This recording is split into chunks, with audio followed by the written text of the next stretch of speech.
Here we go. It's like the start of the math. I'm gonna send this link in the chat just so that you guys have it.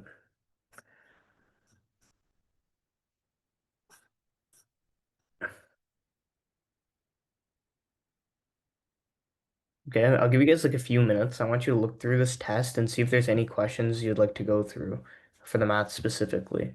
So again, everyone, if you can, just look through the test. It's 58 to 114. Look through and see if there's any like math questions you'd like to review. And yeah, we can start going through these questions or any like if you guys have any general math questions, feel free to ask. Today is just mainly like extra help with math, so yeah.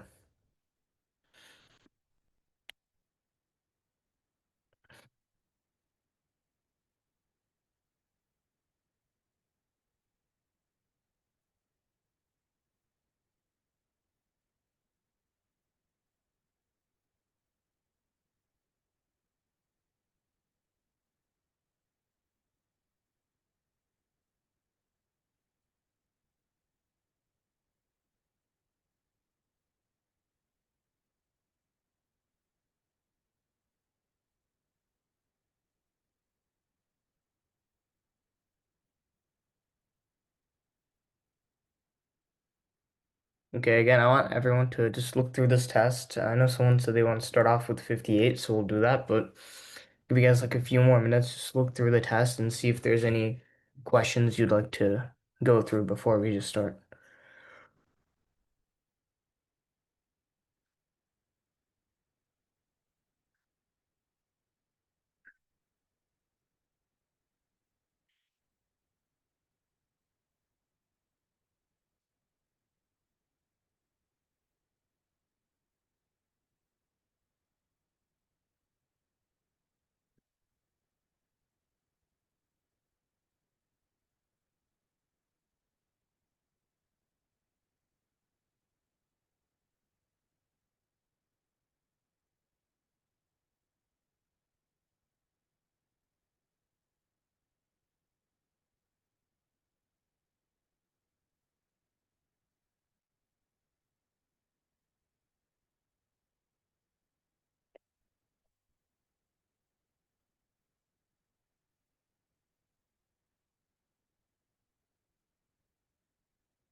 Okay, since no one had anything else, we'll start with 58 and then we'll just work through. Let's start with 58. Well, the figure below shows a circle with a hole in the middle. The outer diameter is 1/4 inches. The diameter of the hole is 1/4. What's the area of the shaded region? So, okay, when I look at this, I'm thinking we need to find the area of the whole circle with the shaded, I mean, including the inner, like non-shaded part. So we find the area of this entire circle, and then we subtract the smaller area of the circle. So we know the diameters of both. We can find the radius. If the diameter of the hole is 1/4 inch, the radius is half the diameter. So half of 1/4 is 1/8. And then 1/14, that's 5/4. And that's the outer diameter. So if we want to find half of this length, like this up to here, would be half of 5/4, which is 5/8. Okay, so now we just find the areas of both. We have the radius of both the smaller circle and the bigger circle. Let's do the smaller circle first. 1/8. So if we know the radius is 1/8, then the area of the circle is just pi r squared.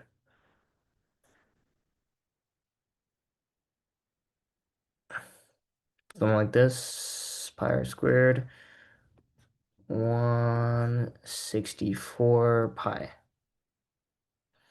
Do the same thing for the bigger circle on the outside, so it's pi 5/8 squared. 5 times 5 is 25. 8 times 8 is 64. I got this. So now, if you think about this, 25 over 64 pi is the area of the whole circle. So the whole circle, including the small little area, that's the area. 1/64th pi is just the area of this small circle here. So it's just, you just have to subtract the area of the bigger circle and then the area of the smaller circle. So 25 over 64 pi minus 1 over 64 pi equals 24 over 64 pi. Question asks, what is the area of the shaded region to the nearest hundredth of a square inch? So 24 over 64, we can say that's, well, if we simplify the fraction, it would just be 3 over 8. Then pi is 3.14. So 3 over 8 times 3.14 is equal to 1.175, I believe. And then it says nearest hundredth of a square inch. So we round to the nearest hundredth place. So 1.175 becomes 1.18, which should just be your answer. Okay, I'll leave this up for anyone who just wants to copy. Wait, I kind of missed what you said earlier. How did 1/4 turn into 1/8? How did 1/4 turn into 1/8? Oh, because 1/4 is the diameter. So we're trying to go from the diameter to the radius because we know the Oh, radius. yeah. Yeah. Hmm. Okay, thank you. Yeah, of course. As always, if you have any questions, feel free to, like, you can either call out or send me a message. Someone said, how do you know to if you need to multiply by pi? Well, I mean, it's the circle area. The area of the circle is pi r squared. Just a quick review on circles. The two things you need to know is the area, pi r squared, and you need to know the circumference. The circumference is the length on the outside of the circle. The circumference should just be 2 pi r. So you just need to know these. And then, yeah, I don't know, I just solved it. Usually it says pi is 3.14. Yeah, I mean, I use pi until the end. And then here, when I had 24 over 64 pi, it's telling me to solve to the nearest hundredth of a square inch. So I just plug in pi as 3.14. So 3 over 8 times 3.14, 1.175. And from there, just round to the nearest hundredth, it's 1.18.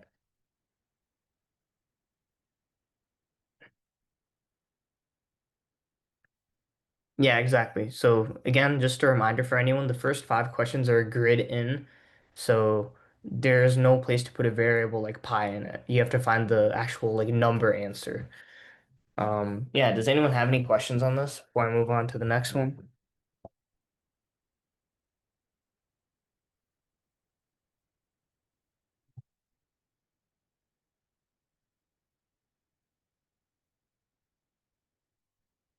Okay, let's do the next one. We'll kind of just work through it, I guess. We'll finish. What I want to do is let's finish these grid-in questions, and then I'll open the floor up. If anyone has any math questions, like this is your time to ask. Like, I don't know, I've taught this test for like so many years. I'm very familiar with math, and I kind of know exactly what's going to be asked on the question, like on the test. So if you're still struggling with math, if you're confused about something, this is like your time to let me know. Someone said in grid-in questions, do you put the unit in the answer? You do not put the unit in the answer. There's no place to put it in. It's just going to ask you for like a number answer. Like for example, right here, it says write your answer as a decimal. Can you see my screen correctly? Wait. Oh yeah, okay. It says write your answer as a decimal. Nearest hundredth inch of a square inch.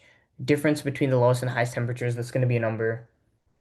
Nearest dollar, that's going to be a number. Difference between the range, that's going to be a number. So these are all just numbers. So you wouldn't have to put the unit one. Can you go over each answer so we know which ones you got wrong? Yeah, of course. I'm gonna go through 59, 59. Homeowner has a budget of 135. Electricians charges $60 plus a one-time trip charge of 45. $60 per hour. So whenever I see per hour, I'm thinking, okay, this is going to be a variable X. X represents hours. And there's a one-time trip charge of 45. What is the greatest amount of time in hours? Um, so it's going to be 60x plus 45.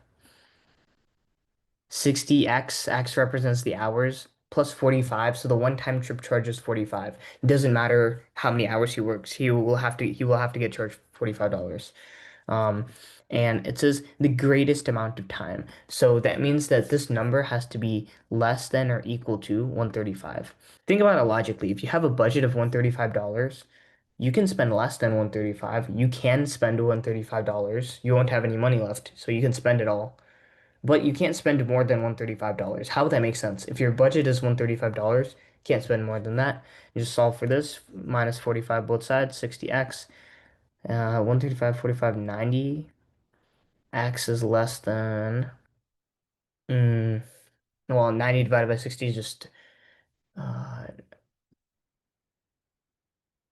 3 over 2, right? So X is less than or equal to 3 over 2. 3 over 2 is a decimal. This is very easy. It's just 1.5. So our answer should just be 1.5.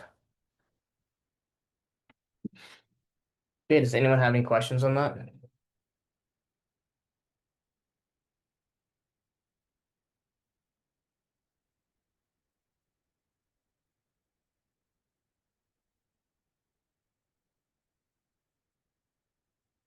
Okay, let's do the next one.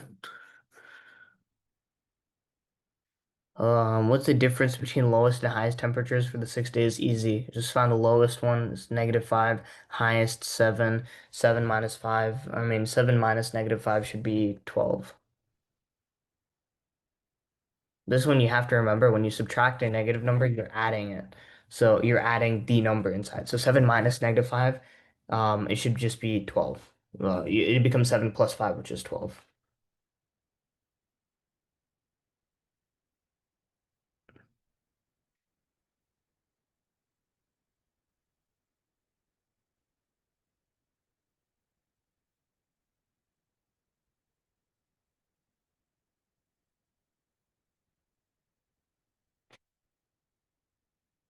Yeah, let's go down. 61.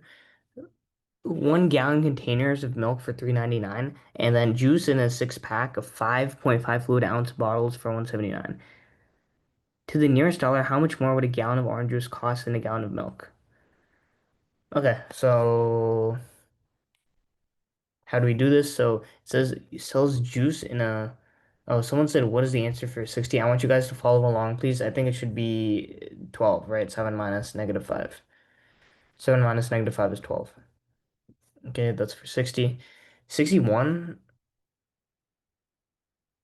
you probably have to set a ratio, right? So 1 gallon containers um of milk for 3.99, and then six pack of 5.5 fluid ounces for 179. So first let's think about this. This is six pack 5.5 fluid ounces. So in total, that's 30, and then 6 times zero point 0.5 is 3, so 33. Okay. Um from this question, you have to know how to convert. It seems like you have to know how to convert gallons to ounces. Gallons to ounces, that should be like 1 gallon is equal to 128 ounces. I believe you guys can correct me if I'm wrong. Um, so this is saying that 128 ounces of milk is 3.99, and then six pack of 5.5 fluid ounce bottles for 179. Okay. Oh, someone said I'm correct. Okay, great. Suppose the store wanted to sell its orange juice in gallon containers instead. How much more would a gallon of orange juice cost than a gallon of milk? Okay, so you just have to set the ratio. We know it's 33 ounces. 33 ounces. And this is for the orange juice. So let's think about the orange juice. Orange juice is 33 ounces. This costs 179. We want to make this 128 ounces. And I want to first see the cost. Once we figure out the cost, we can see how much more a gallon of orange juice costs compared to a gallon of milk. For this, you just have to like cross multiply. So 33x equal to 128 times 1.79. That should just be 22912, right? I think. Okay, let's try it. 33x is equal to 22912, and then you just divide 33 on both sides. You get x is equal to um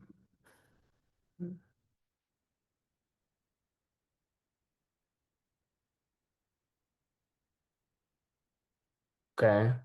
So we just have to like do a long division since we don't have a calculator.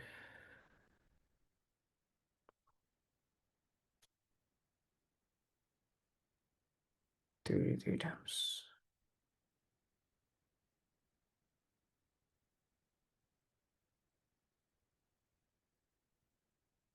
No, could we? Do 7. Right.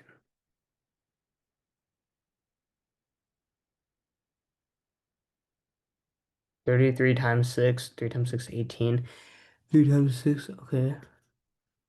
No, this is correct. Yeah, because this becomes 32, right? No, 31. Drop down the 1. This should be 9. It's 33 times 9, 27. And then 3 times 9, 27 plus 2 is 29, 297. I'm sorry if the work is getting a bit crumbled here. It's 3 and then 11 is 14.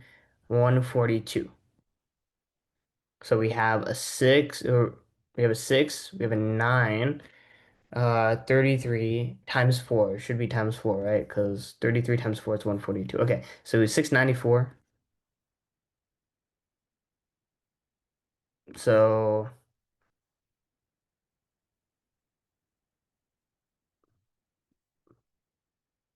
okay, 694. Then what do we do from here? Once we get that 694, we compare it to the milk, which is 399.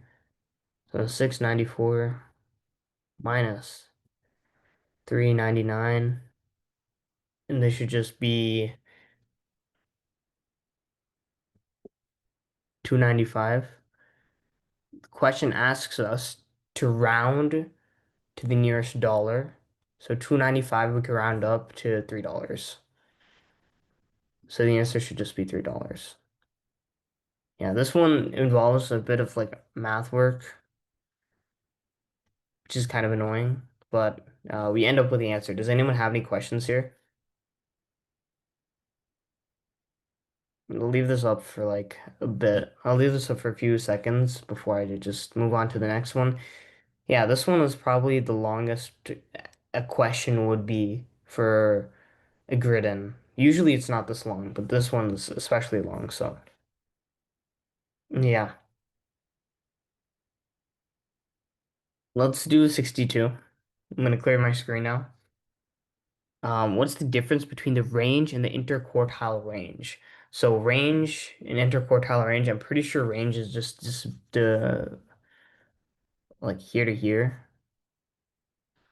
It seems like this is at 39. This is exactly at 84. 84 minus 39, 45. Okay.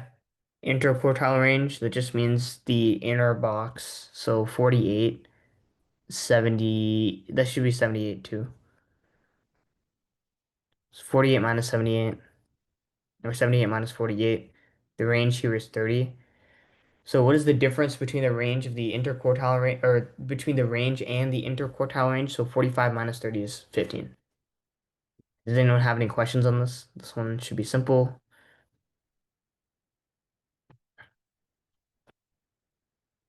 Okay, if not, let's go to the next one.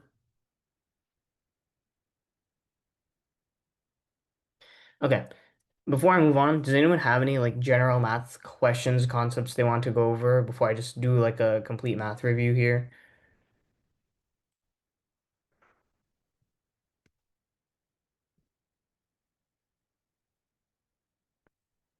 Wait, someone said, can I do 58 one more time? Okay. Which one was that? Oh, this one. Okay. This one, you just have to look at the diameter of both. It's the diameter.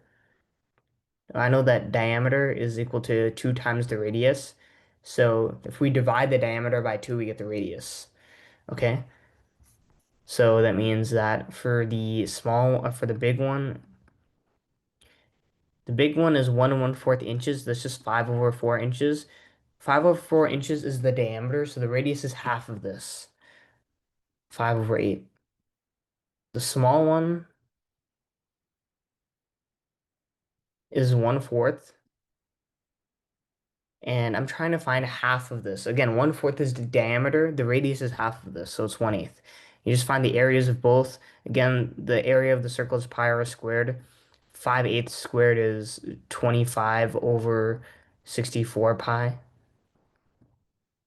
And then for the small triangle, I mean, for the small circle, it's pi 1/8 squared, which is 61 over 64. Why do we subtract it? Because I only want the shaded region. The shaded region is the area of the big circle minus the small area of the small circle. We know the area of the small circle is 1 over 64. The area of this entire big circle is 25 over 64.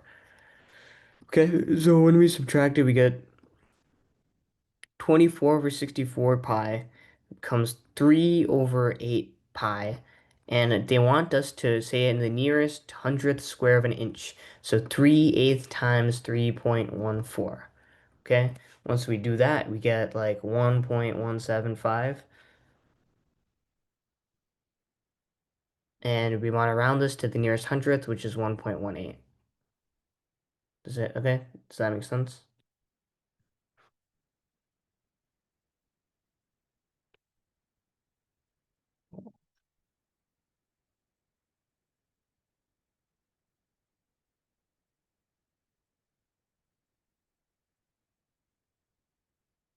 Okay. Let's continue on with the questions. I know someone had a question. They said, oh wait, okay. Someone said, can we go over Pythagorean theorem? Sure. Let me bring out a whiteboard. Actually, that might low-key be too much. Let me just,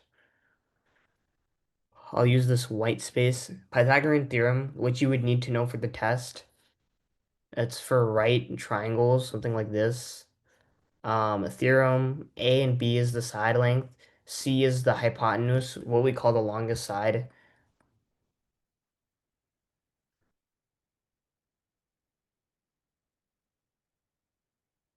Okay, formula, A squared plus B squared equals C squared. Again, this only works for right triangles.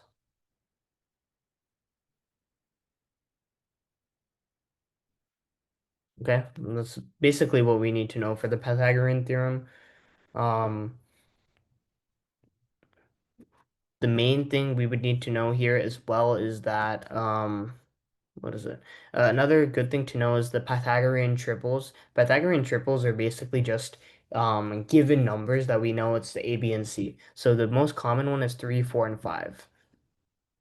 In any right triangle, it'll be 3, 4, and 5. You can plug this back into the Pythagorean theorem, and you can confirm that A and B are equal to 3 and 4, and C is 5, but this is just a given one. Another one is 5, 12, 13, I believe. Yeah, because 12 is 144, 5 is 25, 169. Yeah, so this is another like main one. There's two of the main ones that you might need to know.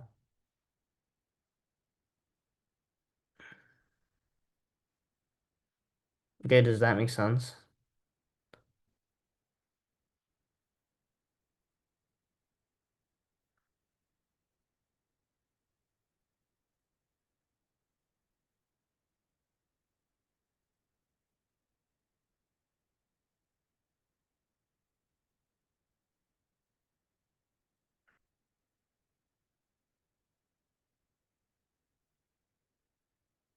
Okay, someone said, can we go over quadratic formula? I don't believe the quadratic formula will be on your test. Correct me if I'm wrong, but I don't think I've ever seen a question on the SHSAT that asks you about the quadratic formula. Um, so I do not think you need to know how to do that. So you can correct me if I'm wrong, but I just don't think We need to memorize it, but yeah. Um, can you do permutations and combinations as well? Yeah, sure. Um, permutation. Permutations are where order matters. What that means is like if you're I guess the best way to explain it is like through like the digits, right? If we have three digits, order matters. So like the one has to be here, the three has to be here, five has to be here, right? So this means that uh this counts every little case like 135 and 531. These are two different things, right? Because the one is on the left and the one is on the right. If this was a combination where order doesn't matter, then both of these would be the same because it seems like we're just grouping 1, 3, and 5. Here we're grouping the same numbers. So for permutations, order matters. That just means like wherever we put something, it has to be there. Okay, permutation order matters. The best way to solve questions like these are like I just like write out the possibilities. So like I always do this underline thing and then like let me try to come up with like or find an example question for this and then I can just like explain. Um okay, this is a pretty good one. I found online. Okay, how do I do this? So like permutation order matters. Here it says how many ways can three students be chosen from a group of five to line up for a photo. Lining up for a photo does matter because we can have a group of the same five people or the same three people lining up for a photo, but one could be in the front, one could be behind, one could be in the middle. So this one order matters. We can tell order matters. How do I do this? Well, let's think. We have a group of five people. Well, let me make this black. We have a group of five people, and we're choosing three students to line up for a photo. So three spaces. That's why I have three spaces here. There's only going to be three students that are chosen. So for the first space, the front space for the photo, five of the students can be like, let's call them A, B, C, and D, E. Right? These are five students. Five students are lining up for a photo. The first place could be any one of these five people. So we have five possibilities here. For the next space, let's think. We choose one person, right? Let's say we choose A. A is lining up at the start. We can't choose A again because we already have A at the front. So the next part will just be B, C, D, E.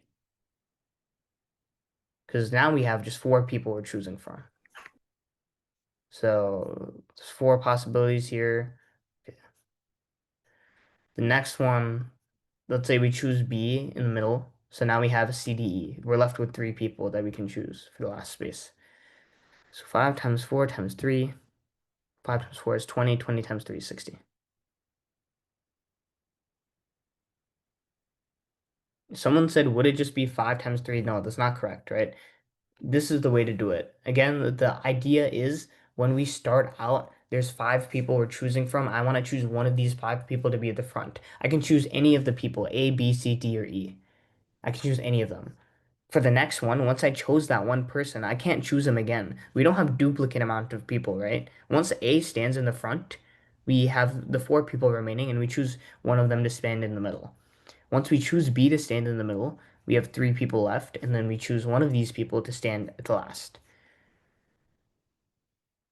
Can you explain when order matters and when order does not matter in permutations? Permutation order matters all the time. Combinations is where order doesn't matter. You might be mixing up the two, but the yeah, permutation order matters. How do I know order matters? It says we're lining up for a photo. If you're lining up for a photo with two of your friends, like well, you have to be if you're in front and you're behind, it doesn't matter if you three are in our group. Those are two different photos that we're making, right? One of you in the front, one of you in the back. So that's how I know when we're lining up for a photo, this is permutation where order matters. Okay.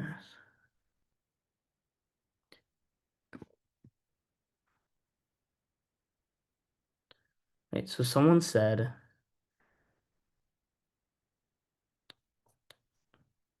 I'll continue with combinations right now. Someone just said, can you draw it out? I mean, this is kind of my way of drawing out.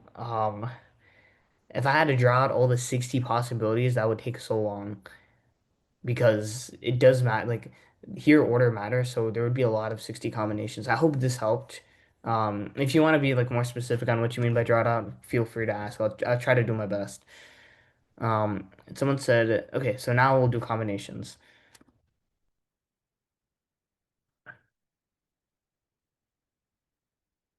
Combinations order does not matter. Think of combinations as in like you're mixing like you have like four shirts and three pants and you're like mixing outfits. You're combining outfits.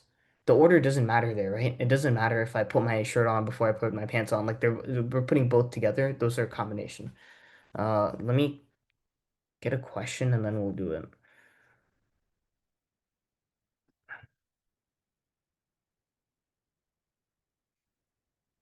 Okay. So this is a good question. A committee of three students. Oh, wait, let me move this a bit. Committee of three students will be chosen from five students. How many different committees can be formed?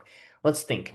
Combinations order does not matter. So the number one thing is like every time you're making a group, order does not matter. Let's say I'm making a group with like, I have like 10 friends and I'm making a group with two of my other friends. Order doesn't matter. It doesn't matter if I choose this person first and then I choose the other one. I'm still going to be in a group with these two people. So what gives it away in this question? Well, this question says how many different committees. This means different groups. How many different groups can be formed? Okay. For combinations, we have to talk about first, let's talk about wait,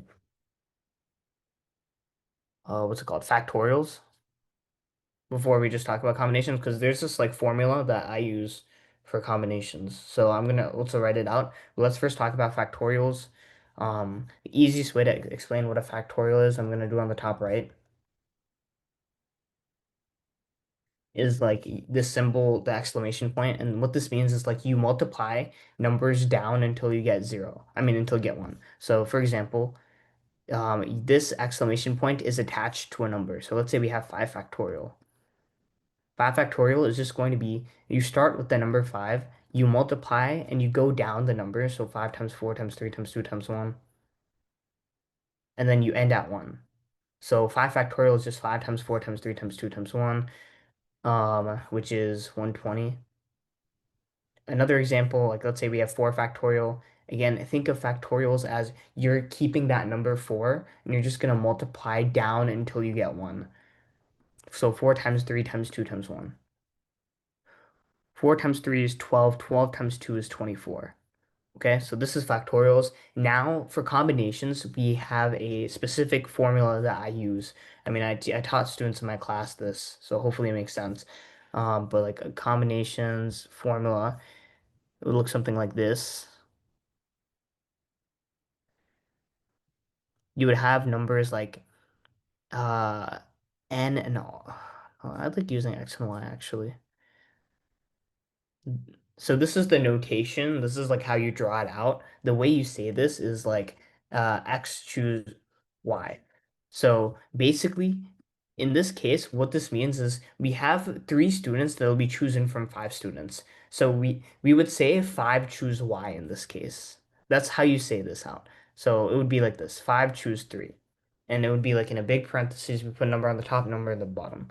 Five choose Y. This means like out of five things that exist, we're choosing three. Five students that exist, we're choosing three students. Okay? And someone said, can we have an example when you use factorials? This is like the only case where you're going to use factorials. So let me just continue with the formula. So, like I said, let me move this up a bit. Okay.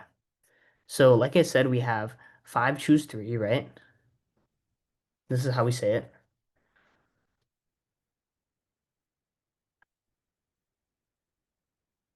The formula is as follows. It's going to be x factorial over y factorial, x minus y factorial. I know it's a pretty complicated formula. I think actually solving for the numbers isn't too bad though. So let's take a slower look at how this looks like on the right side. So we're choosing five, we're saying five choose three, right? Five is our x, three is our y. So we're just going to fill in this formula. So on the top, x factorial, so 5 factorial. On the bottom, y factorial, 3 factorial. X minus y is just 5 minus 3, which is 2. So we're left with 5 factorial over 3 factorial, 2 factorial. Again, now we can write out this entire thing, right? We know 5 factorial is 5 times 4 times 3 times 2.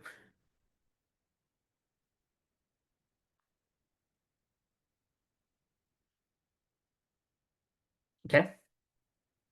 On the bottom is this 3 factorial, 2 factorial, so 3 times 2. I notice how I didn't include the 1 because anything multiplied by 1 is itself, so we don't even need the 1. You don't have to think of 1 when you do factorial. 3 factorial is 3 times 2. 2 factorial is just 2. Now we can just solve for this, right? I cross out the 3 on the top and the bottom. 2 times 2 is 4, so I can cross out both 2's and the 4. 5 times 2 is equal to 10. How many different committees can be formed? We can make 10 committees. This is like the best way to do it. So I taught you the formula way, right? Someone said, let me pull up the chat. Someone said, so this is an example of where we use factorials. What does a factorial do? In this case, we use a factorial because it outlines all of the numbers, all of the possibilities as we go down. So 5 times 4 times 3 times 2 times 1. Um, like this formula was derived like a long time ago. And then we just basically use it for combinations. Um, I'll show you an easier way to do a combinations question. I think that knowing the formula is very helpful in case they give you like a hard question. But if you wanted to, combinations, we can just write out all the 5 students. So let's say we have students A, B, C, D, E, and we want to make 3 groups, right? Or we want to make groups of 3. So I'm gonna write out all the groups of 3 on the bottom right here. So we have A, B, C, right? So we're choosing these first 3 people, and then I'm gonna still stick with B, and I'm gonna choose someone else. So we have A, B, C, A, B, D, and A, B, E. Okay. Now we can switch B. We can switch B out, and we can just say, okay, I'm gonna choose A, C, D, and then A, C, E. Okay. And then we can say that I'm gonna switch C out, and I'm gonna choose A. And then we already have groups of B and D, C, so we're just going to choose D and E. So A, D, E. This is um this is 6 so far. Okay.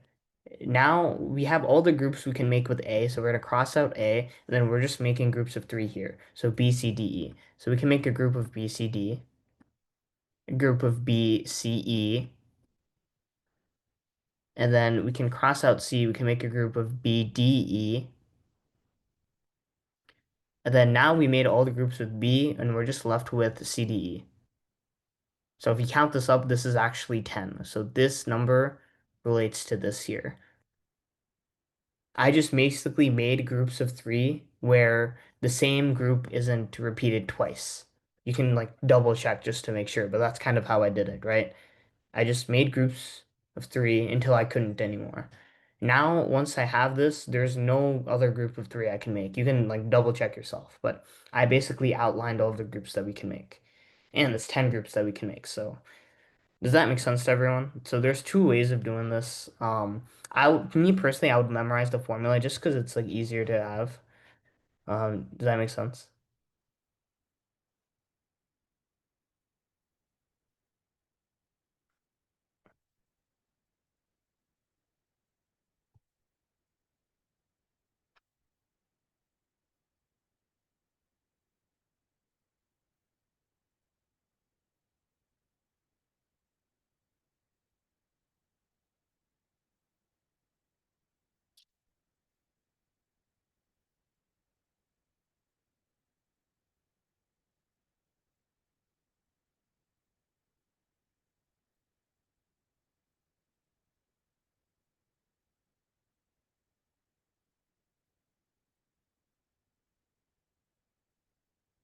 Yeah. Let's go over. I think someone had a question on are there any keywords to differentiate permutations and combinations? Combinations is usually when they say groups of 3.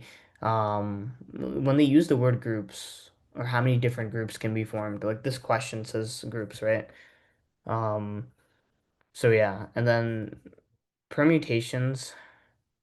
how many ways when it says like what types of like how many ways can three students be chosen? The different ways students can be chosen to line up for a photo. I think ways is a pretty big keyword for permutations. But yeah, that's like the best way. I'm gonna keep this up for like 30 more seconds and then we'll move on to the next topic.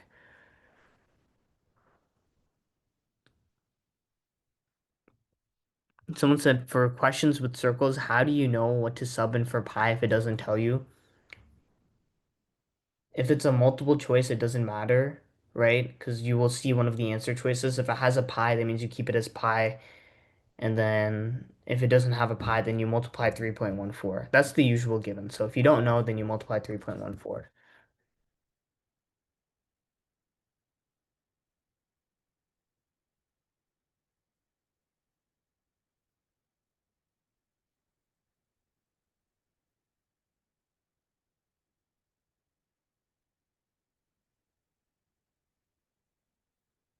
Okay.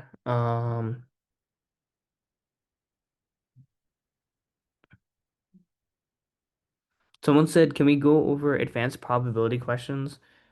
Sure. Well, let me clear my screen right now, and then let's do that. Advanced probability questions. I mean, it would help if you have like a question example. I can't think of like for probability, you mainly just need to know like without replacement and with replacement and what those mean. I guess we can do like we can do that review. I'm just looking through the chat. I just want to make sure I didn't skip anyone. Someone said on the test, will there be a vague point on a number line that we have to infer about? If there is a point on a given number line that does not indicate clearly where it is, like it might be 3 or 4, will probably be like that on the test. Not really. I think like whenever we're using number lines, it'll specify like what number is at that exact point. So I don't think so. Um, okay.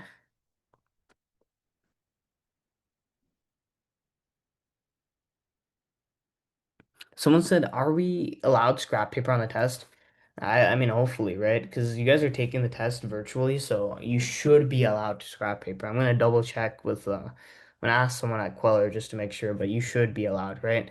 Because the test is digital. There's no way like they should be able to give you scrap paper. But yeah, I'll double check. I'll double like confirm. Um. Okay, advanced probability questions. Let me find some. Uh,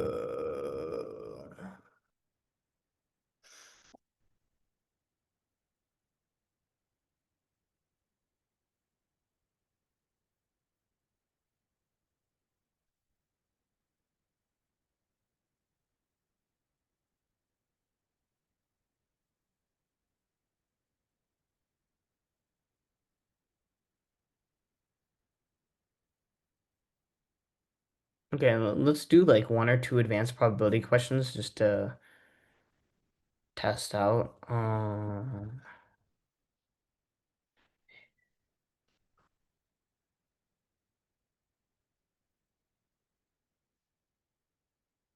Okay, I'm gonna paste like two more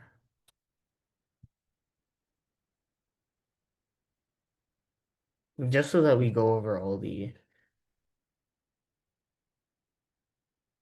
things. So that's one. Feel free to answer these. I'll give you guys like a minute or two just to do them, and then we'll just do it. And then I see everyone else who answered a question. We're gonna go through all the questions, hopefully. So don't worry if I didn't like call on you yet.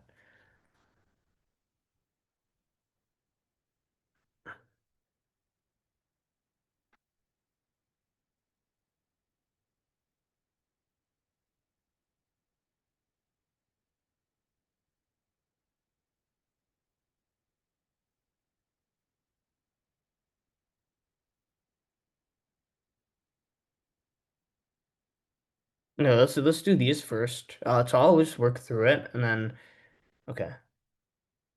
Two fair-sided six die are rolled. Given that the first die shows three, what is the probability that the sum of the two dice is eight?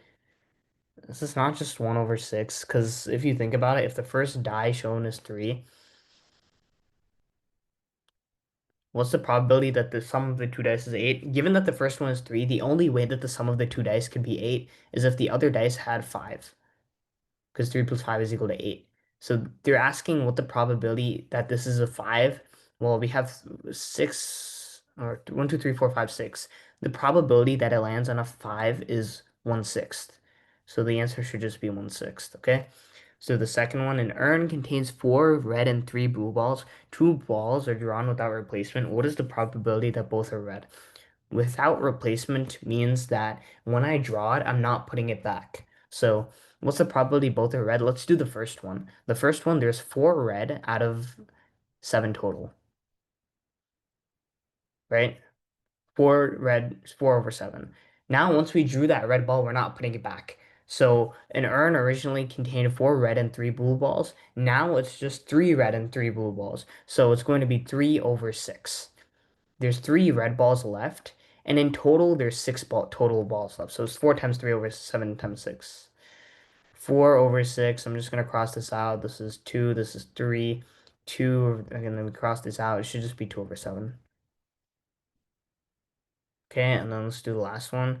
Um, an urn contains 4 red and 3 blue balls. 2 balls are drawn with replacement. What's the probability that both are red? So this time we can replace the ball. So instead of 4 over 7 times 3 over 6, 4 over 7 times 4 over 7. Because again, once we draw the red one, we can put it back. So 4 over 7, 4 is 16 over 49. Yeah, that's basically it. And yeah, and then someone mentioned 97 to 100 seem like hard probability questions to me also. Okay, we'll do that. Once I answer everyone else's question, we'll hop to that just so that you have the extra practice. Okay? Okay.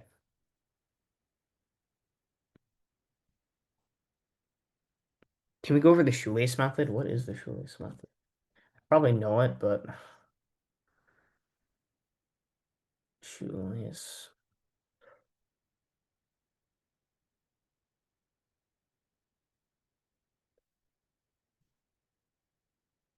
Oh, is it define the area of a shape?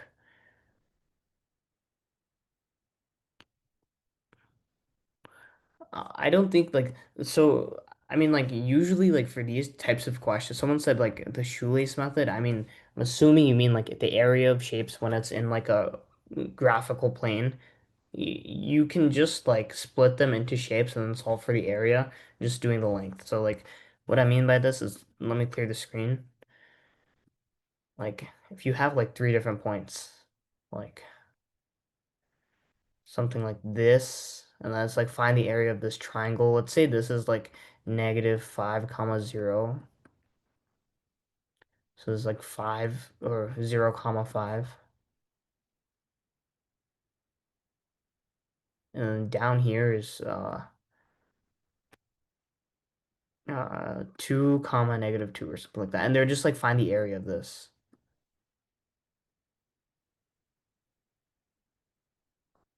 I mean, I highly doubt that a question will ask this.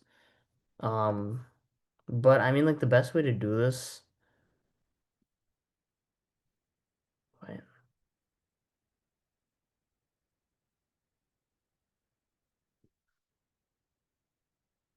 Mm, Actually, no, I don't think the SHSAT will ask a question like this where we need to use the shoelace method. I think it's a bit too advanced. You can correct me if I'm wrong if you saw like a question of the previous test, but I don't think you need to memorize this. So I'm just gonna just move on to the next thing. But yeah, just let me know if you disagree, but I don't believe so. Someone said, how do you solve x in terms of y?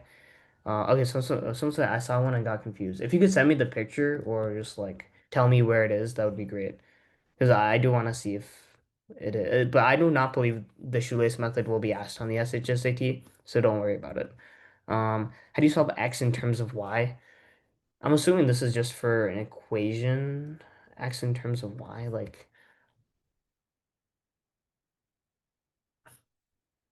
so we have this. How do you solve x in terms of y? Treat y as like a regular number, and we're solving for x. So here we want to solve for x. So we look at what's next to 2x is 3y. I'm going to get rid of this 3y, so I subtract 3y on both sides.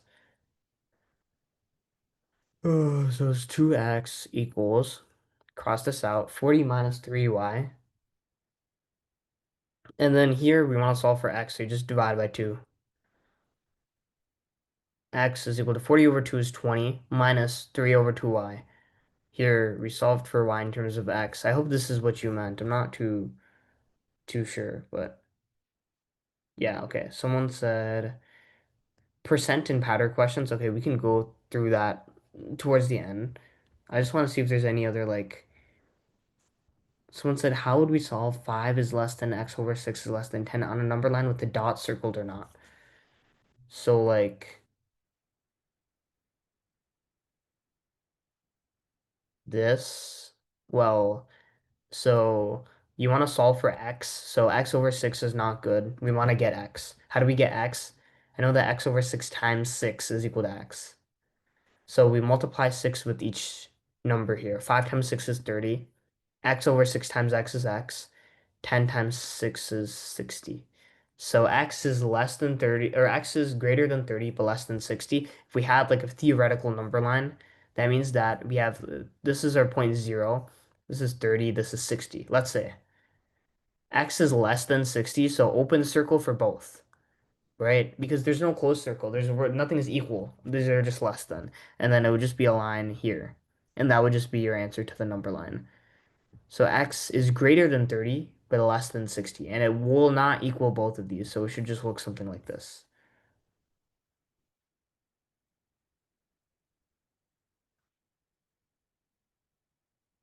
Okay.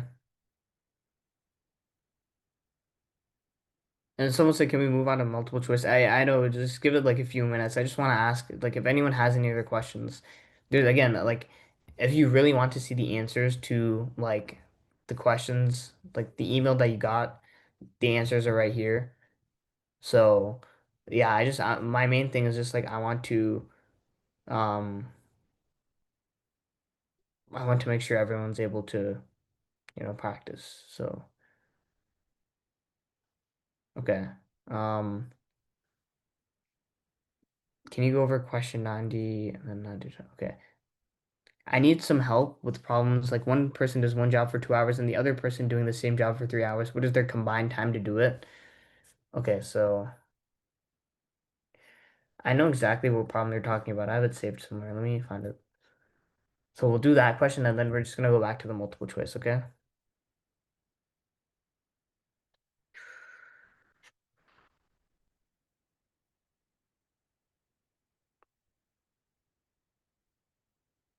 So something like this, yeah, I have it saved. Mhm.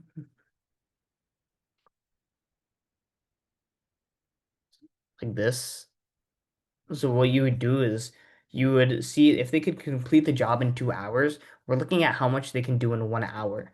So let's say they complete a job in 2 hours. That means in 1 hour, person A is getting how much of the work done. If he completes the full job in 2 hours, that means in 1 hour he's completing half the job. Person B, he completes the full job in 3 hours. So that means in 1 hour, he is just completing one third of the job. That means in 1 hour, these people combined A plus B, what are they completing? One half plus one third. I'm just gonna go quickly because of time's sake. One half plus one third should be 5/6. Wait, one half, yeah, so three and then three, two. Okay, yeah, it should be 5/6. And then how long will it take them to finish the job they're working together? So if it takes them 1 hour to do 5/6 of the job and they complete the full job, that means the hour should be 6/5. It's just the reciprocal, 5/6. So the answer is just 6/5. How would we convert this into hours?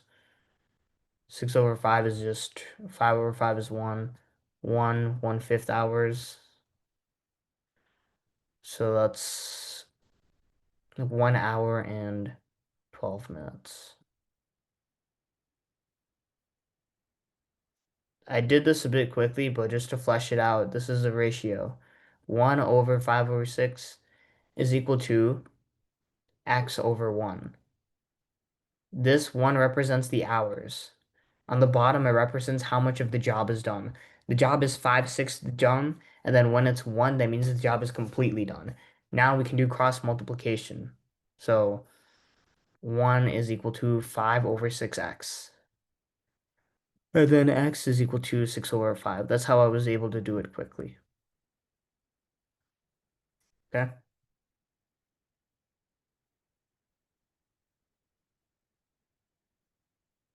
Does that make sense?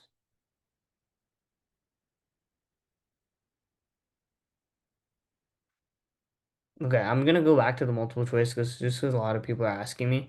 If you have questions towards the end, please let me know. So go over more specifically, someone said, can you go over question 90? Let's look at that.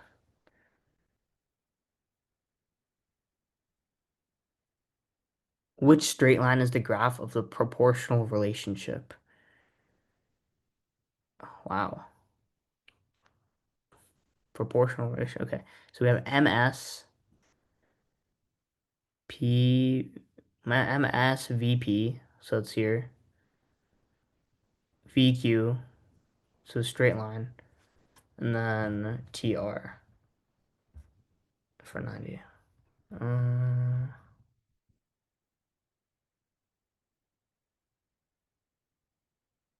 Proportional relationship.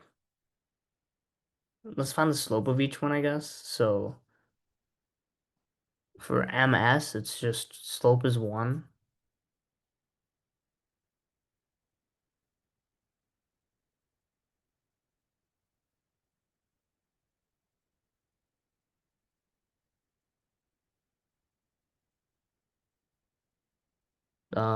VP, it's changing. So for every unit, it's changing by 3. So, well, it's not 1. It's actually -1, right? Oops. VP is changing by 3. So the slope is 3.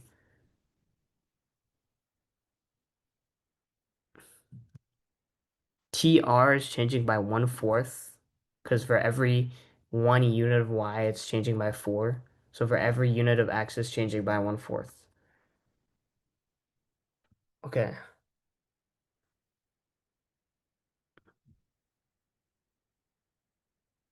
So it's like, could you break down the slope like what you're doing right now? I'm just looking at how much it's changing in terms of one variable of X. So if one variable X is increasing, the Y value changes up by 3. So that's how I know the slope is the change of Y over the change of X. Remember that formula? Delta Y over delta X.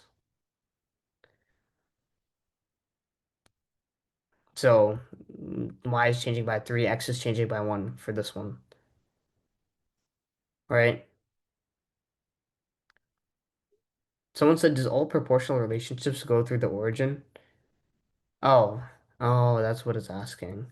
Okay, that makes sense. So proportional, it says at least here, I guess, like, you can copy this down. The graph of a proportional line must intersect the origin 0, comma 0.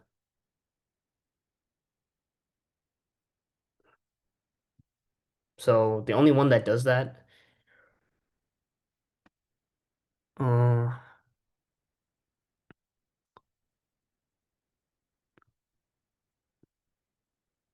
well, I guess, oh, I see. So the only one that does that is TR. So I think the answer should just be H. What straight line is the graph of a proportional relationship? I didn't even realize that this was the origin. So this is 0, comma 0. So why is it proportional? That means like um when you don't have either, it's like basically like for apples and oranges. That's like a proportional relationship, right? Let's say I have like for every 3 apples, I have 1 orange. If I have no apples, then I have no oranges. That's why for the graph of a proportional line must intersect the origin. If it's proportional, then if you have a 0 of one thing, you have 0 of the other. That's just how it works. So the rest of these lines, like this one, and this one, they're not proportional because they don't intersect the point 0, comma 0. It's an interesting question. I haven't seen anything like it, but I guess like you can just memorize this thing I wrote on the left. Someone said, can you go over 83 and 79? Okay, 79 and then 83. So you want to plug in -2 into these.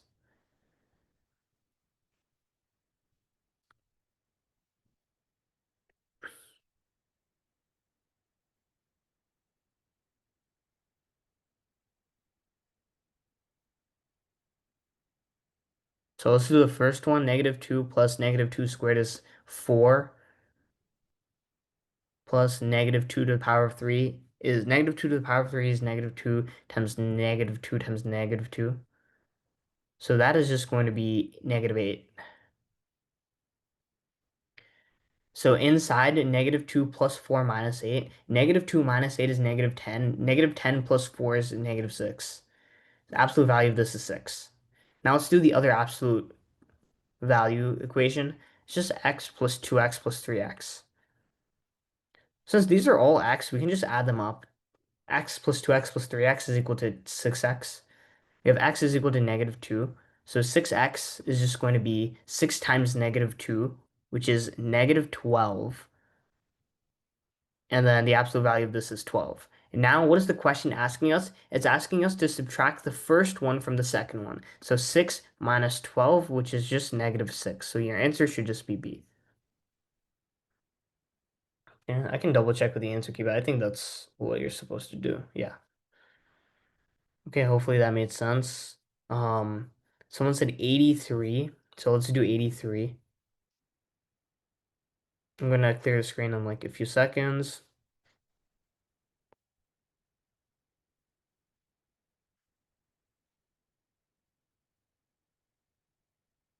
Okay, if S is a positive integer and T is a negative integer, which of the above expressions must be a positive integer? Just plug in like a number. I mean, like you have to like play around with numbers. So let's do the first one.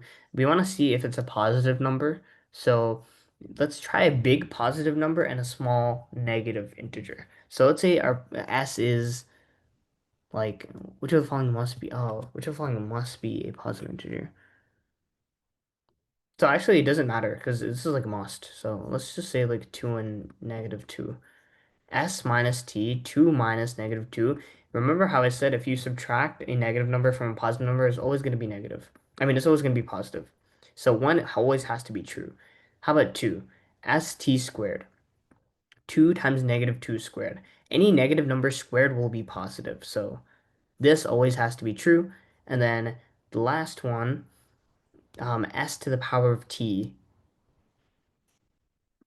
2 to the power of -2. Oh, I chose a pretty rough one, but 2 to the power of -2 is just 1 over 2 to the power of 2. Remember that's what a negative exponent means. And this is still positive. 1 over 2 to the power of 2 is 1/4. So all of them are positive. So the answer should just be D. To the following must be a positive number. You can try any combination of positive and negative integers, and this would work. Okay.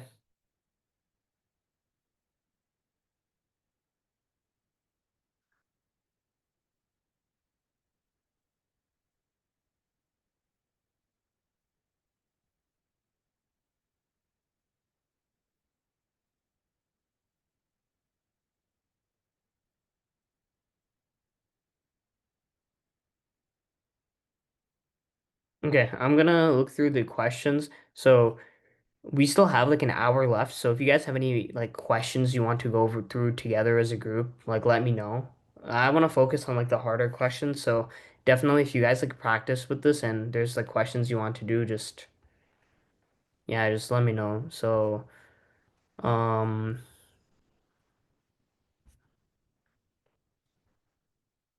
okay, someone said 75. I just want to make sure I didn't miss so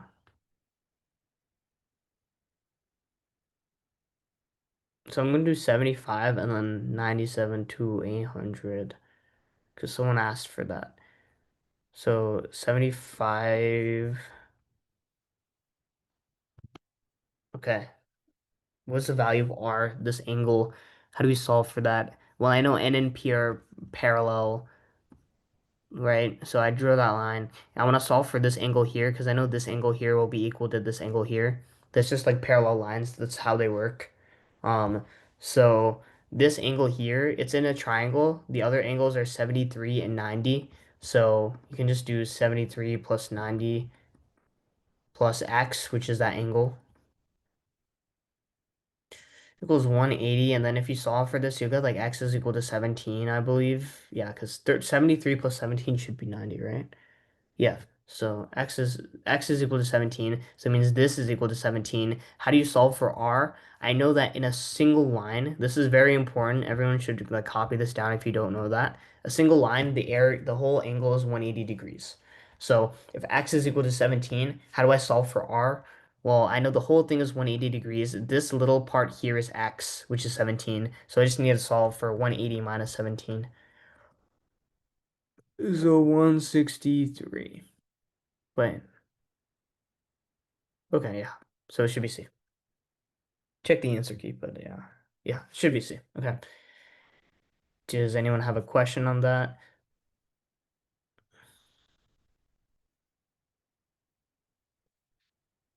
Okay, again, as I'm like working through, I think it'll be beneficial if you guys like copy down stuff. So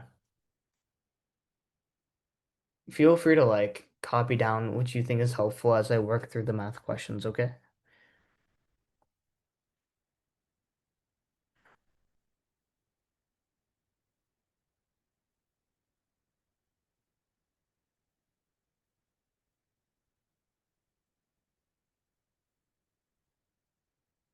What is n okay, so this means that n is parallel to p. This sign here means parallel.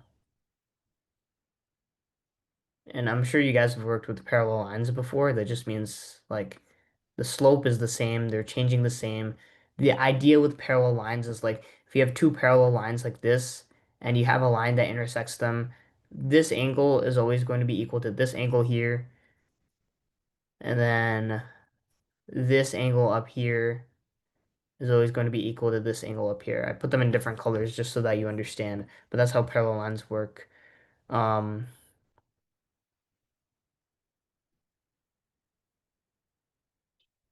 okay, someone said 69, so I'm gonna do 69 and then someone said 85.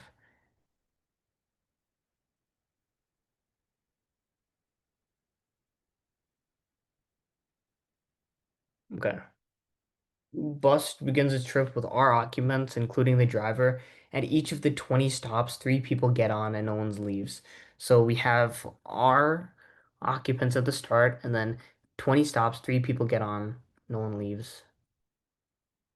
So the current people after the 20 stops is R plus 60. Each of the okay, if there are three times as many occupants at the end of the 20th stop as there are at the end of the fourth stop, how many occupants did the bus have immediately after the 10th stop? Okay, so we have to break this down. Three times as many occupants at the end of the 20th stop, at the end of the fourth stop. So the end of the 20th stop is this variable to R plus 60. Um, and then the end of the fourth stop is just, so we start the trip with R occupants. And then the end of the fourth stop should just be 4 times 3, R plus 12. So it's saying if there are three times as many bus occupants at the end of the 20th stop as there are at the end of the fourth stop, how many occupants did the bus have immediately after the 10th stop? So three times as many bus occupants here as there are in this one. We could just say R plus, I'm going to move it up here, just have space. R plus 12 times 3 would equal R plus 60. So solving this, 3R plus 36 equals R plus 60. Subtract R on both sides. So that'd be 2R plus 36 is equal to 60. Subtract 36 on both sides. 2R is equal to 360 minus 36 is 24. R is equal to 12. Okay, how many occupants did the bus have immediately after the 10th stop? Once we know that the bus started with 12 people, after the 10th stop is this. It's R plus 10 stops that the bus stops at. Remember how three people get on at each stop. So it's R plus 10 times 3, 12 plus 30, which is equal to 42. So D, let me just double check. Yeah, should be that. Okay. Does anyone have any questions on that?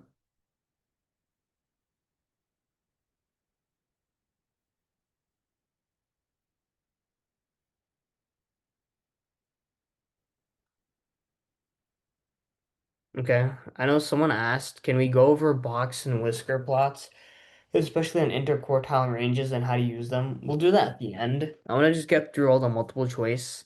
So let's do 85 and then let's do like 97 to 100 and then we'll see what we can do after that. Okay. So let's do 85. The sum of all transactions was 70. What is the value of P? So shows the income in a bicycle shop on a given day. It's the sum of all transactions is $70. So we add up all of this and it's equal to 70.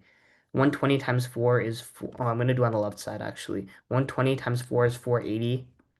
400, oh, this is expenses. Wait. So that means minus 480 because expenses means what we're spending money on. So minus 480. Income is 400 times 2, which is plus 400 times 2 is 800. We sold clothing, which gave us $95. We bought a new door, which cost $500, and then we sold bike parts for P. And they said in total this equals 70. Great, now let's solve. 800 plus 95 is 895. 480 minus 480 minus 500. 500 plus 480 is minus 980. Since we're subtracting both, I can combine these before I solve. Okay, great. So now we just have to solve.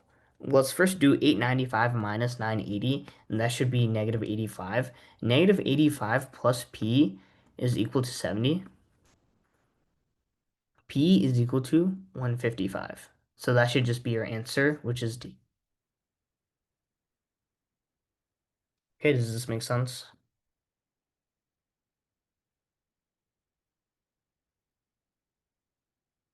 Okay, let's do 97 through 100, and then someone asked to do 104.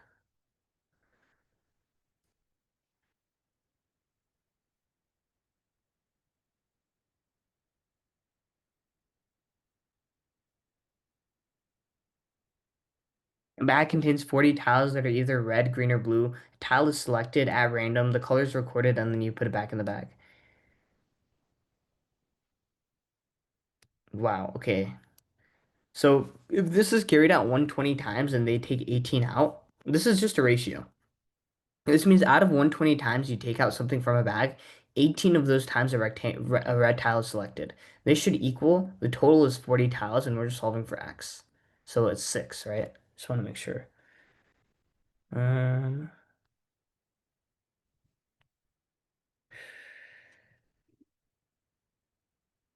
okay, yeah, it is that. Okay. I mean, this is like the idea. So the idea is if you're taking out stuff 120 times from a bag and you get the red thing 18 times, that means that the total is like 120 and you're getting red out 18 times. You set this equal to x over 40. X is the actual amount of red tiles that are inside, and then it's over 20. I mean, it's over 40, which is the total, right? The bag contains a total of 40 tiles. So yeah, does that make sense to everyone?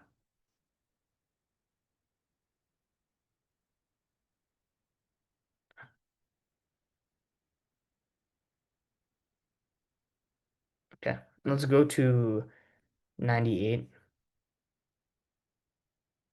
If 100 individuals will attend the museum next week, what is the best estimate based on last year's attendance of the group of the number of children who will be in that group?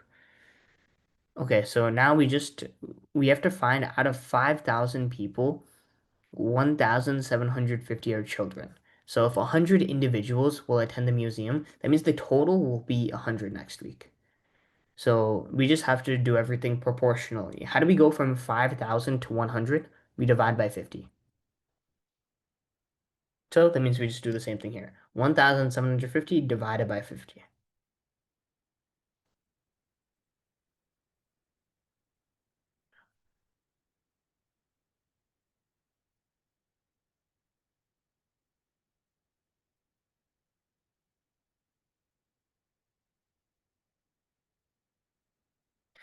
3, 5. G. That should be your answer. Okay, does this make sense to everyone? I'll leave this up for like a few more seconds and then we'll just move on to the next question.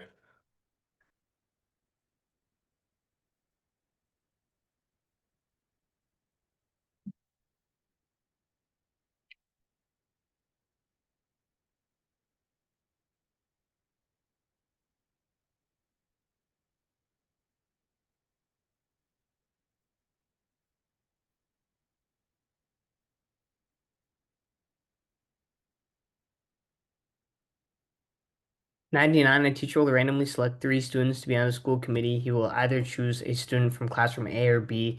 The selection, this shows all the possibilities. What's the probability that the teacher selects two students from classroom A and one student from classroom B in any order for the committee? Okay, wait. So just two from A. So we can either do that here. We can do that two from A, one from B. So this is one pair. This is one pair. Yeah. And then from the other one, two from A, one from B. We just want to find groups where we can do that. So B, A, A. So in total, there's four. 1, 2, 3, 4, 5, 6, 7, 8. So 4 out of 8. Wait, did I do something wrong? What's the probability of students select? Okay. In any order for this committee, two students from classroom A and one student from B. You either choose either a student from class A or a student from class B with each selection. Okay.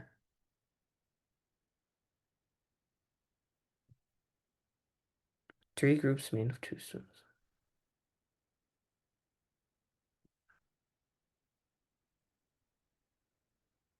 Oh, wait. I understand this because I didn't write it out. So oh yeah, I'm kind of slow. Wait, this is one. This is one, and then A B A. This is one. So there's only three, and in total is 8. There should be 3 out of 8. I don't know where I was coming up with this, but there's only three. I kind of grouped them there if you see. Um, but there's only three groups out of 8, so just 3 over 8. Okay, and then let's do 100, and then I have requests for some other questions. So, well, let's do 100 first.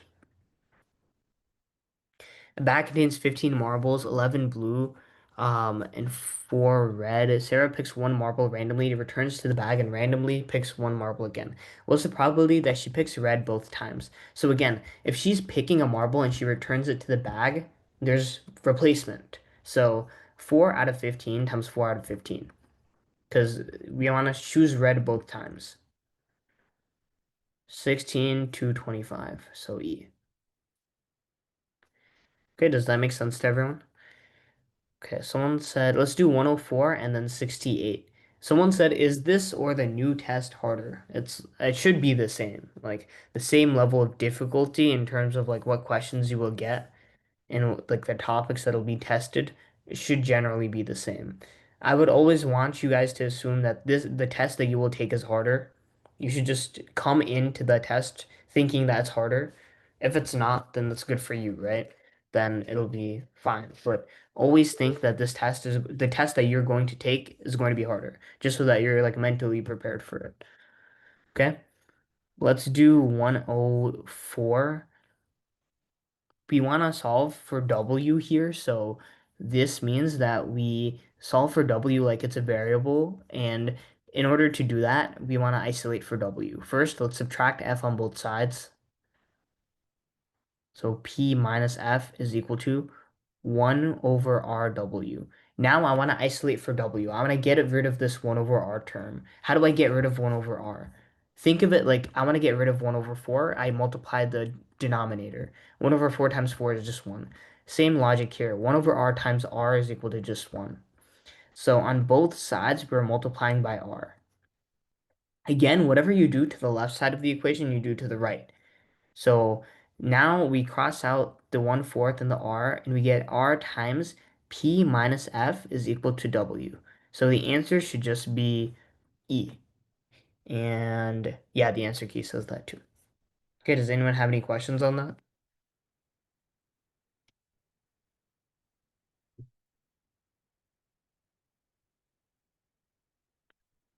Okay, let's do 68.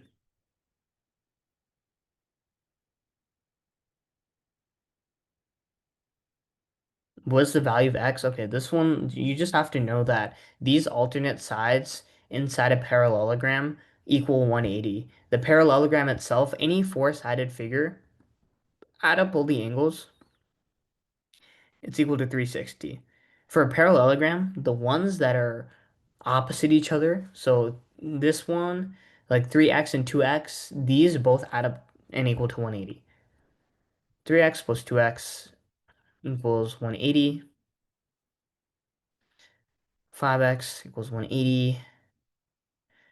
X equals 36. That should just be E. Okay, does anyone have any questions on that?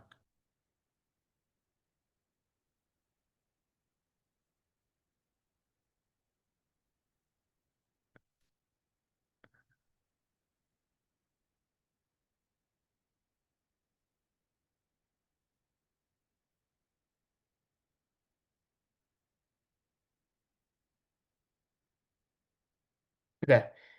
Oh, someone said 70. Okay, after 70, again, I tried to get through everyone's questions. I did most of them. If I didn't get to your question, just like send me a message again, just so that I like just have like a reminder. So yeah, in the meantime, let's do 70.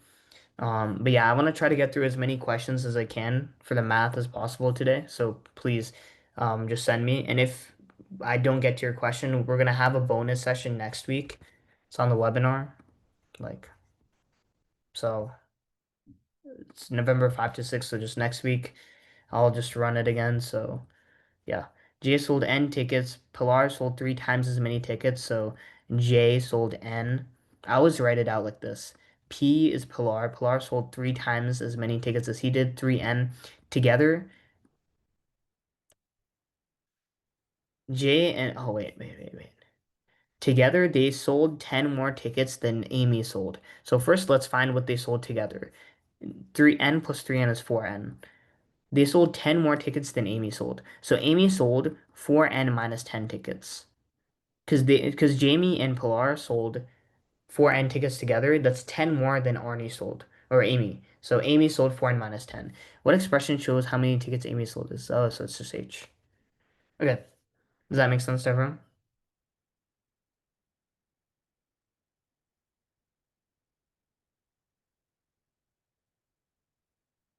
Okay, so in the meantime, is there any other questions on this multiple choice that ever anyone wants to go over? I'm gonna kind of just look through and see if there's any hard ones that I can do, but um, okay, 62.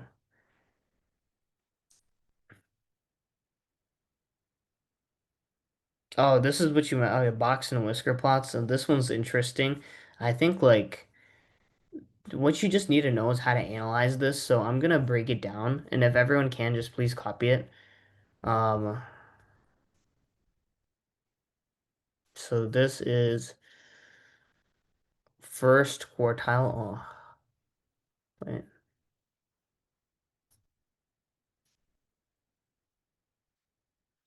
Okay, let me just zoom into it. I can't even do that. Okay, first quartile. I'm gonna write it in text. So it's first quartile up here.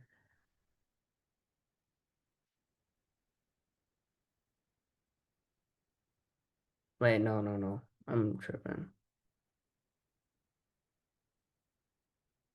this is first quartile and we'll move it.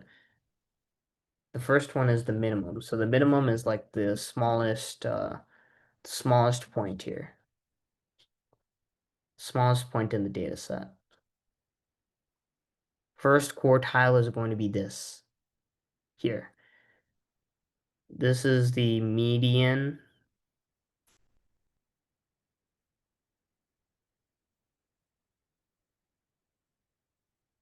Or is it the median or the mean? No, it is the median. Okay. Third quartile max. So I'm just going to write that out. You really just need to know that when they say quartile, interquartile range, the quartile is just the big box that they use.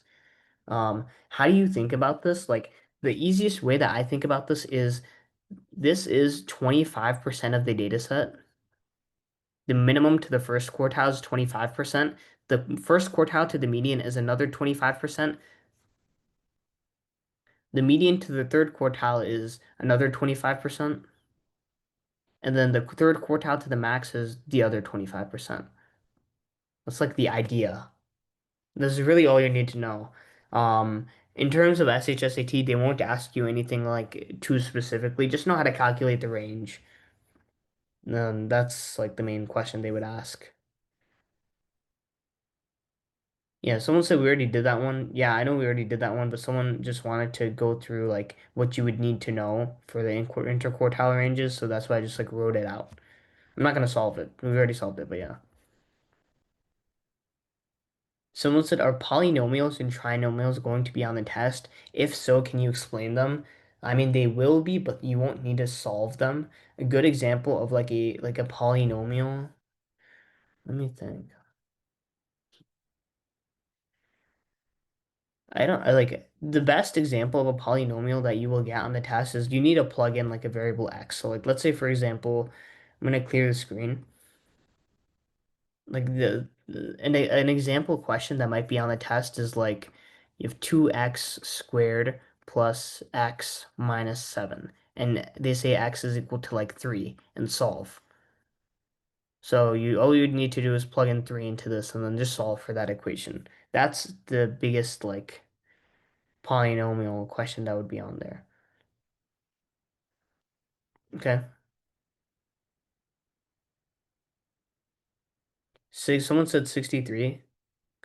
Prime factorization of 756. This one you have to write out. Like you have to just do this big factoring tree.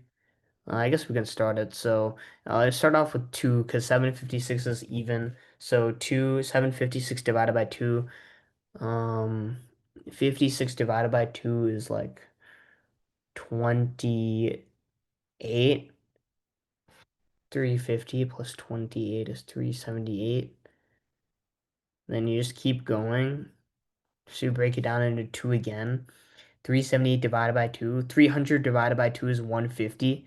78 divided by 2 is 39. 150 plus 39 is 189. How do I know this is divisible by 3? You add up all the digits. 1 plus 8 plus 9 is equal to 3. So 189 divided by 3 is 18 divided by 3 is 6. 9 divided by 3 is 3, so it's 63. 63 is also divisible by 3. So you break it down to 3. 6 divided by 3 is 20. 60 divided by 3 is 20, and 3 divided by 3 is 1, so it's 21. Can we break down 21? Yes, we can, because 21 is 3 and 7. So now that we have this, what's the prime factorization? This means we only need to use prime numbers. What are the prime numbers here? All of these are prime. 2 is a prime number, 3 is a prime number, 7 is a prime number. So the only ones that multiply all of these together, 2 times 2, so 2 squared, 3 times 3 times 3 is 3 cubed, because we're multiplying 3 times. And then times 7. So it should just be D. Can we use process of elimination? So it's a process of elimination. I mean, like I guess, but it is. I would just like draw out the tree. Like let's say they gave this in like a grid, and then like what would you do? You know? But yeah.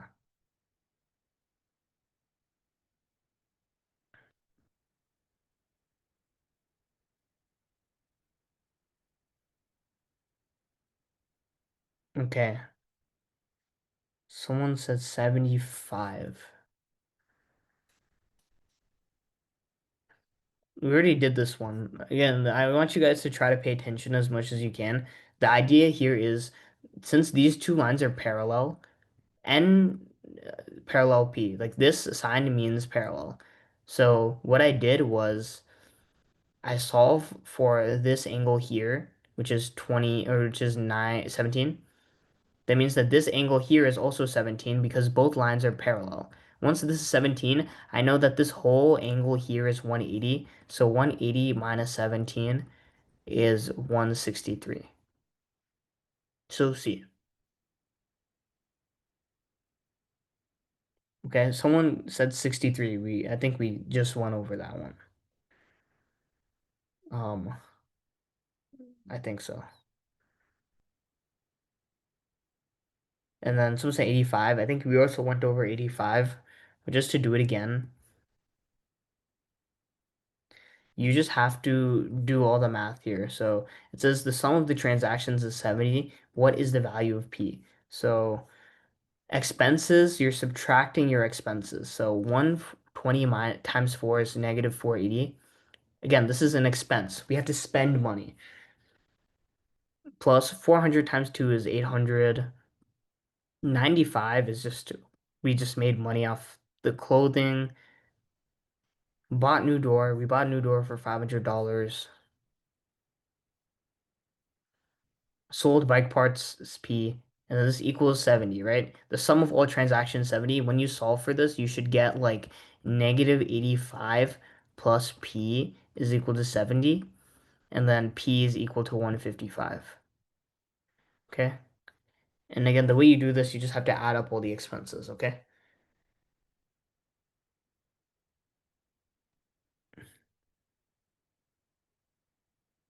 Okay, I think I did almost everyone's question. If you guys, does anyone have any other questions that they'd like to do? If not, I'm just kind of going to go through the test and see if there's any hard ones.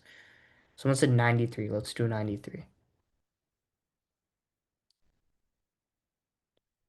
When the three,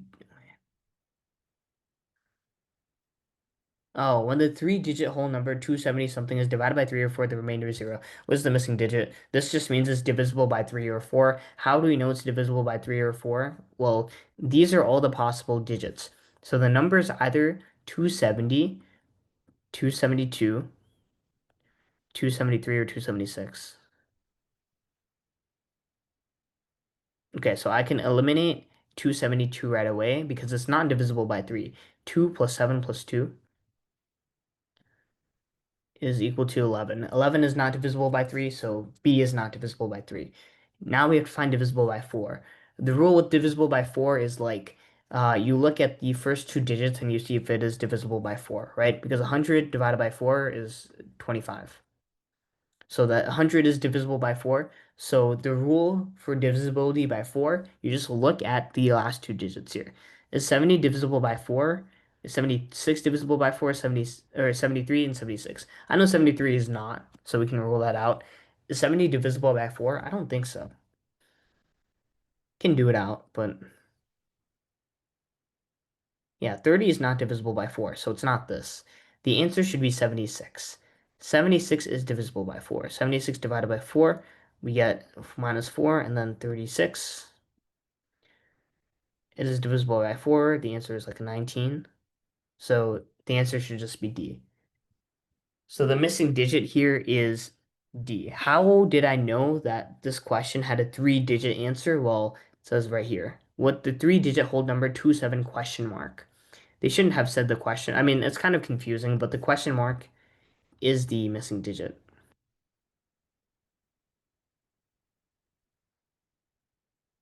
But yeah, where's mine?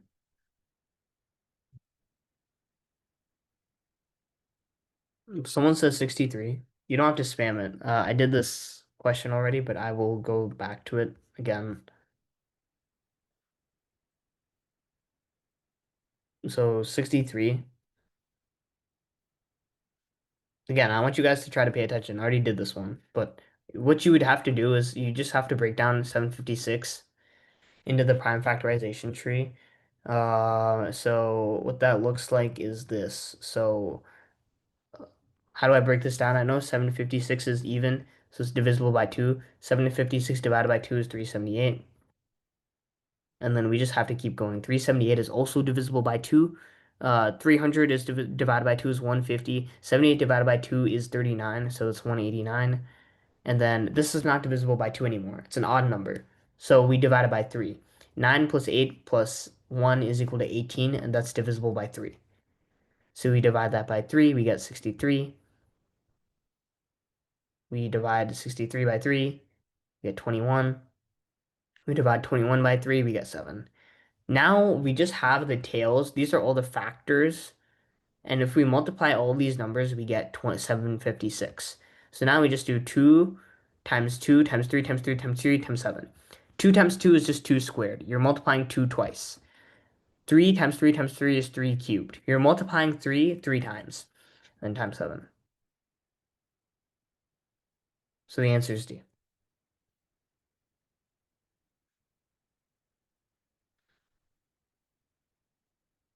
Okay?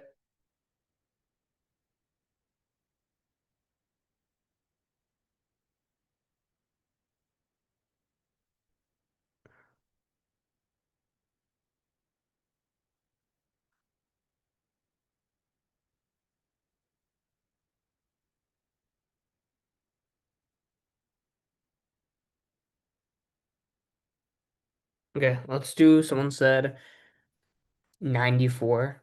So let's do that one.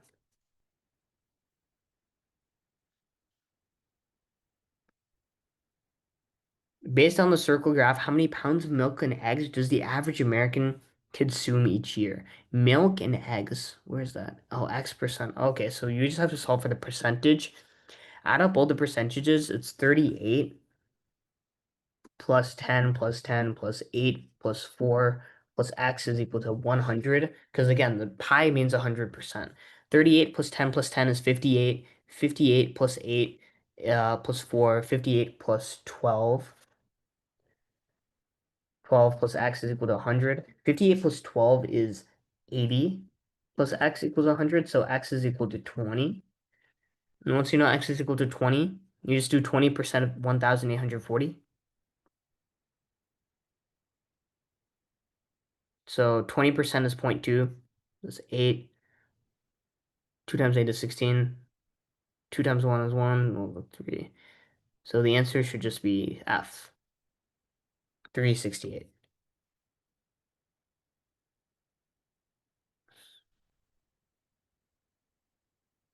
Does that make sense?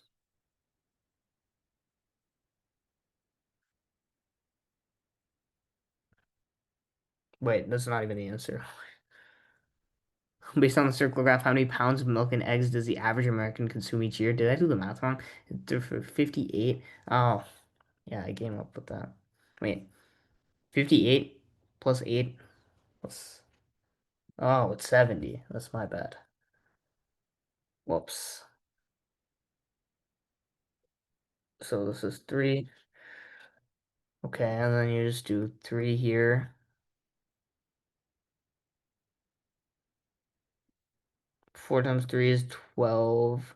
3 times 8 is 24. Oh, wait. 3 times 8 is 24 plus 1 is 25. And then 3 times 1 is 3. 3 plus 2 is 5. Since we have a decimal point here, we have to move this one here. So the answer is actually 552. That's my bad. So, yeah. So I guess don't rush like me. 58 plus 12 is 70. Yeah, that makes sense. Okay, does anyone have any questions on this one? So the answer should be H.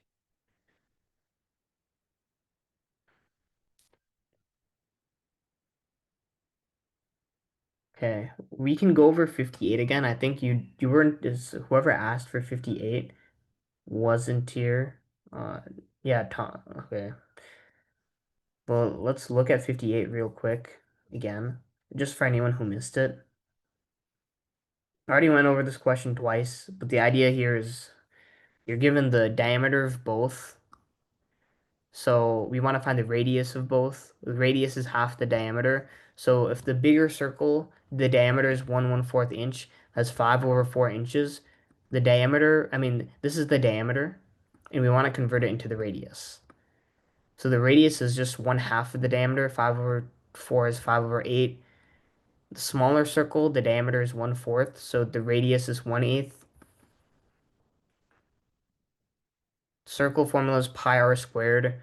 Pi 5/8 squared minus pi 1/8 squared. Why are we subtracting both circles? Because we're solving for the shaded area. The shaded area is this whole big circle minus the small circle, minus the little area there. So this is 25/64 pi minus 1/64 pi. And this is 24/64 pi. Then you solve this. This is 3/8 pi. The question asks you what's the nearest hundredth. So it's 3/8 times the nearest hundredth. So it's 3.14. That's pi. Like we know the pi is 3.14. Then we solve this. This is 1.175. This should just be 1.18. Okay. Again, I went over this question 3 times. It's okay if you weren't listening the first time because I believe you came in late. But I want everyone just to copy this down, okay? I don't want to have to go through this question again. And then someone said 93. I can go over 93. I just leave this up for a few more seconds.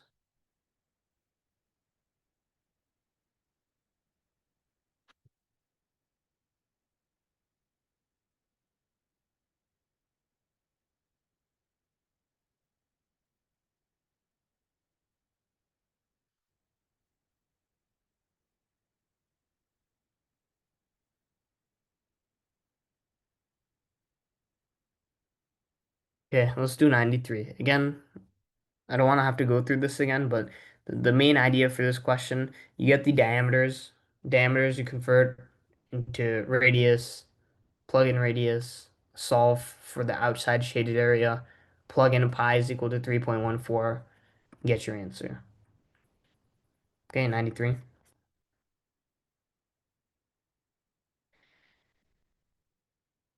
Oh yeah, we already did this one too. But the idea is like 3-digit whole number, 27 question mark. The question mark is one of these digits. So it's either 270, 272, 273, and 276.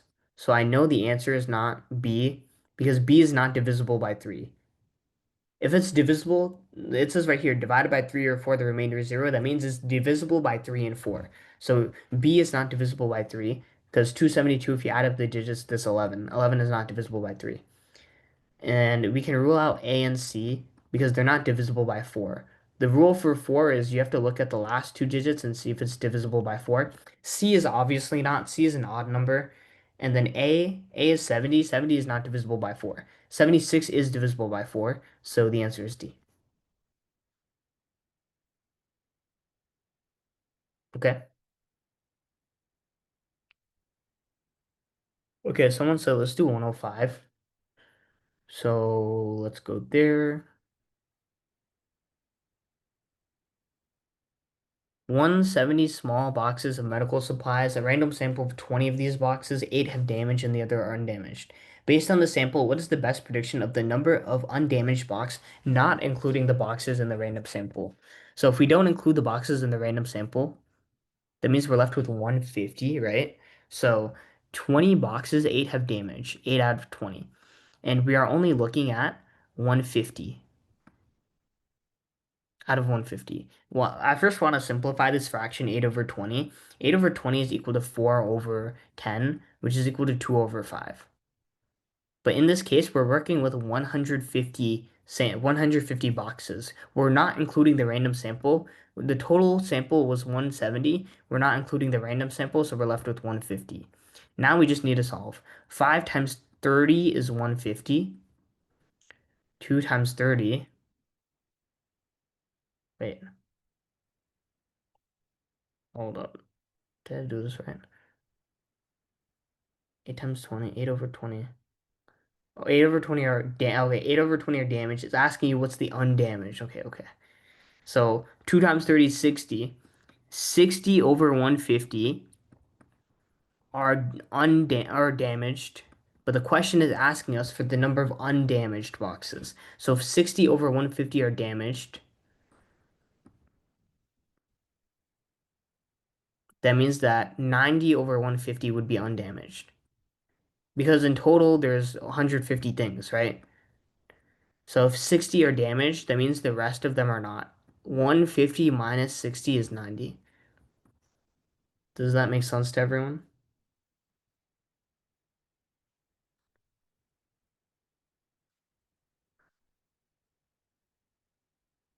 Okay, does anyone have any other multiple choice questions they'd like to go over?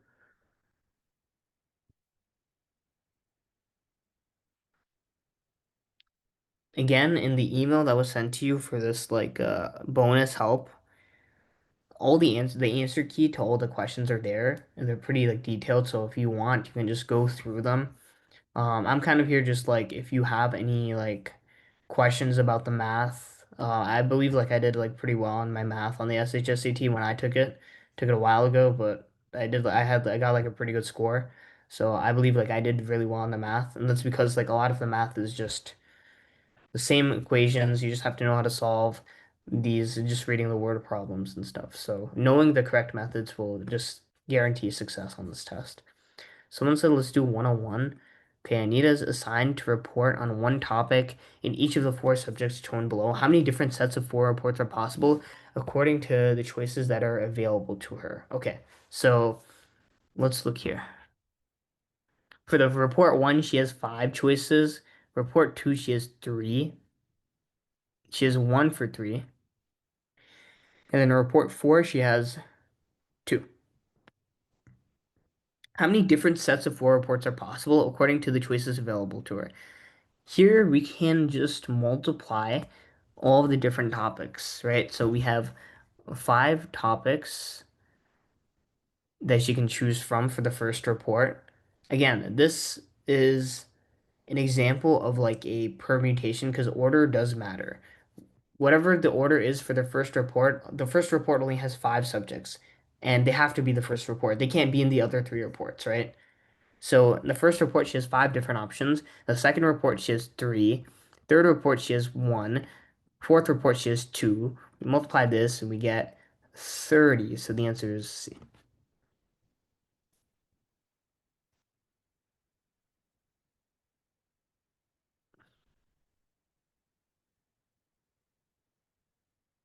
Okay. Does that make sense to everyone?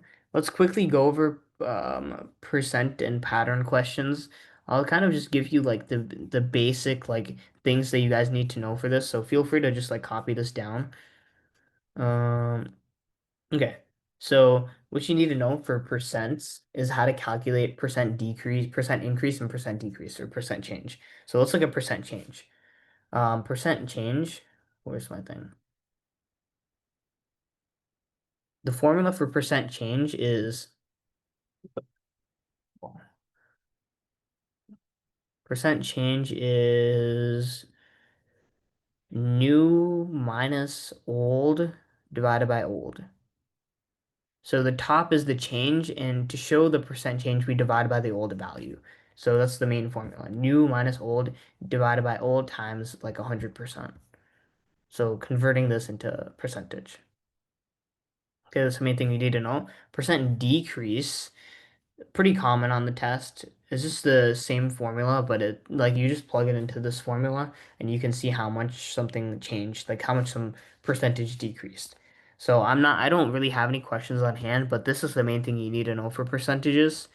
Um, Pattern questions, they're like the hardest ones to explain because it kind of depends on each pattern. You kind of have to know what's going on. Um, yeah, like for example, like an example question I'm gonna paste right here is what is the last digit of 7 to the power of 83?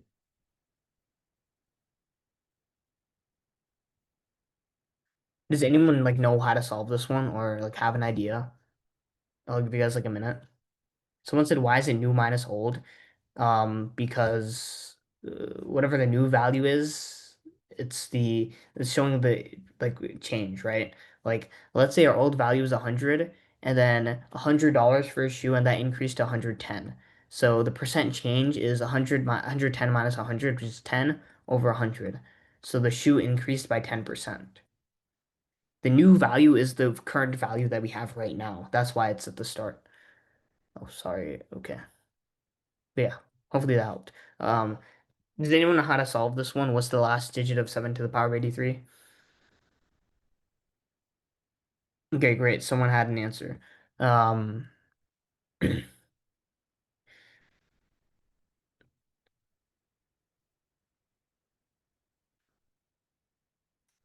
I believe the answer should be, wait, how do you do this? So,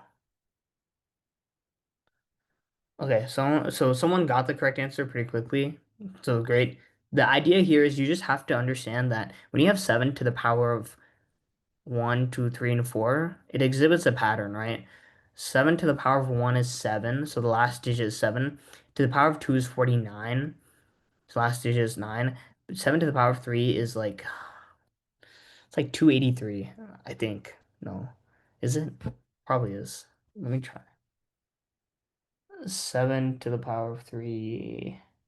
Oh, 343. Never mind.